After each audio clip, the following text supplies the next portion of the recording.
Right, ఈ లెక్క చూడండి.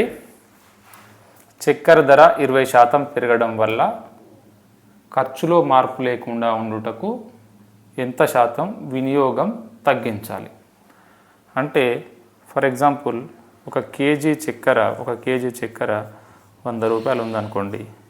100 రూపాయలు ఉంటే 20% పెరిగింది. 20% పెరిగిందంటే 100లో 20% అంటే 20. కాబట్టి 20 రూపాయలు పెరిగింది అంటే చక్కెర ధర 120 రూపాయలు అయింది, అవునా? కానీ ఖర్చులో మార్పు లేదు అంటున్నాడు. అంటే నేను 100 రూపాయల చక్కెర మాత్రమే కొనగలుగుతా అని అర్థం. అంటే ఇప్పుడు 20 రూపాయల చక్కెర ధర పెరిగింది, నేను 100 రూపాయలు మాత్రమే కొంటా అంటే నాకు ఎంత చక్కెర తక్కువ వస్తుంది అంటే, ఎంతైతే ధర పెరిగిందో అంత చక్కెర తక్కువ వస్తుంది. అంటే నాకు 20 రూపాయల చక్కెర తక్కువ వస్తుంది, అవునా?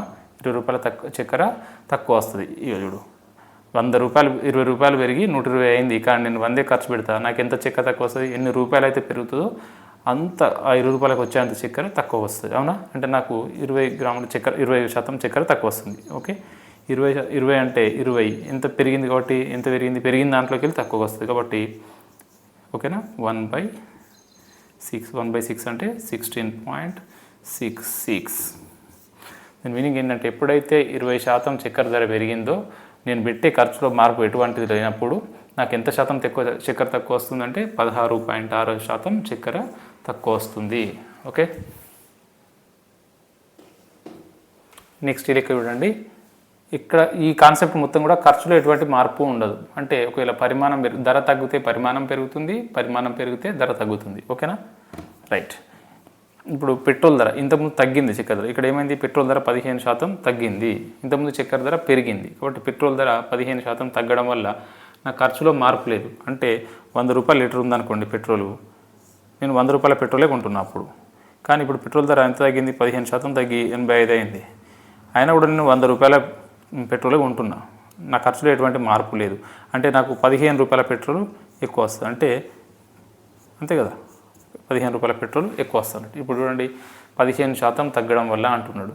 ఇప్పుడు 100 రూపాయలు ఉన్నది ఏమైంది, 15 తగ్గి 85 రూపాయలు అయింది పెట్రోల్, అవునా? కానీ నేను 100 రూపాయల పెట్రోల్ కొంటున్నా, అప్పుడు నాకు ఎంత పెట్రోల్ ఎక్కువ వస్తుంది, 15, అవునా? 15 రూపాయల పెట్రోల్ ఎక్కువ వస్తుంది. ఎంతకంటే దేనికన్నా ఎక్కువ వస్తుంది అంటే తగ్గినాక ఎంత ఉందో దానికన్నా ఎక్కువ వస్తుంది. అంటే 15/85, అవునా? ఇది ఏ టేబుల్ అవుతుంది చూడండి, 5 టేబుల్ అవుతుంది కదా. 5 3 15, 5 17, ఓకేనా. 3/17 దీని శాతంలోకి మార్చుకోవాలంటే ఇంటూ 100, 300 /17, అవునా? ఇంత శాతం నాకు ఇంత వినియోగంలో మార్పు లేదు, కానీ పెట్రోల్ నాకు ఇంత శాతం ఎక్కువ వస్తుంది. దీన్ని ఇంకో రకంగా చేద్దాం. 15% తగ్గింది, 15% తగ్గింది అంటే 15% అంటే ఎంత మనకి, 15/100 అంతే కదా. దీన్ని వినియోగంలోకి మార్చుకుంటే 5 3 5 20 అంటే 20 రూపాయలు ఉన్న పెట్రోలు 3 రూపాయలు తగ్గింది. అంటే ఫస్ట్ 20 ఉండే 3 రూపాయలు తగ్గడం వల్ల ఎంత అవుతుంది, 17 అయింది. 17 అయింది కాబట్టి నాకు ఎంత పెట్రోల్ తక్కువ వస్తుంది, ఈ 3 పార్ట్ల పెట్రోల్ నాకు ఎక్కువ వస్తుంది. అంటే 3 పార్ట్స్ పెట్రోల్ ఎక్కువ వస్తుంది దీనికన్నా తగ్గినప్పుడు తగ్గేంత అయింది 17 కాబట్టి 3/17 శాతంలో చెప్పాలంటే ఇంటూ 100, 300/17, ఓకేనా. ఓకేలా ఇది భిన్నంలో వచ్చింది. భిన్నం ఆప్షన్లో ఉంటే ఇది పెట్టండి, లేదంటే దీన్ని శాతంలోకి మార్చిపెట్టిన ఆన్సర్ కూడా కరెక్టే. ఇది కొంచెం షార్ట్ కట్, ఇది కొంచెం లాంగ్ మెథడ్. ఓకే, నెక్స్ట్ XYలు విలోమానుపాతంలో ఉంటాయి, ఓకేనా. ఒకవేళ ఎక్స్ను పెంచితే వైలో ఎంత శాతం మార్పు వస్తుంది. నేనేం చెప్పిన, XYలు విలోమానుపాతం అంటే ఒకదానికొకటి ఆపోజిట్ అంటే ఎక్స్ పెరిగింది అనుకోండి వై తగ్గుతుంది, ఎక్స్ పెరిగితే వై వాల్యూ ఇది ఎంత పెరిగిందో అంతే తగ్గుతుంది. ఒకవేళ ఎక్స్ వాల్యూ ఎంత తగ్గుతుందో అంతే వాల్యూ వై వాల్యూ పెరుగుతుంది. అంటే ఇవి రెండు ఆపోజిట్ అనమాట. ఇప్పుడు ఏమంటున్నాడు, ఇది ఎక్స్, ఓకేనా, ఇది వై. ఇప్పుడు ఎక్స్ అనేది ఎక్స్ని ఎంత పెంచిండు, 37.5% పెంచిండు. 37.5 అంటే మనకు తెలుసు కదా, 37.5 అంటే మనకు భిన్నాలలో ఎంత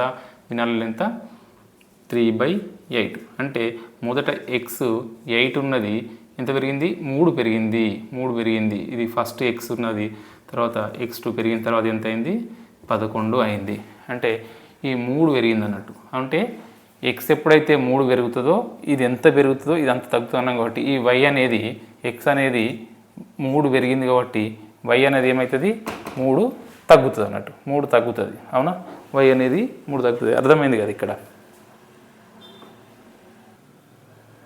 ఇప్పుడు వై వాల్యూ ఎంత మనకి 11 వై వాల్యూ 11 కదా 11 తగ్గిందంటే -3 అంటే 8 అయింది అంటే 11 ఉన్నది వై అనేది మనకి ఎంతంది 3 తగ్గడం వల్ల 8 అయింది ఎంత తగ్గింది 3 తగ్గింది కాబట్టి 3/11 అంటే మనకు తెలుసు కదా 1/11 అంటే 9.09% కదా ఇప్పుడు 3/11 అంటే ఈ 3తో దీన్ని మల్టిప్లై చేస్తే 27.27% వై వాల్యూలో మార్పు వస్తుంది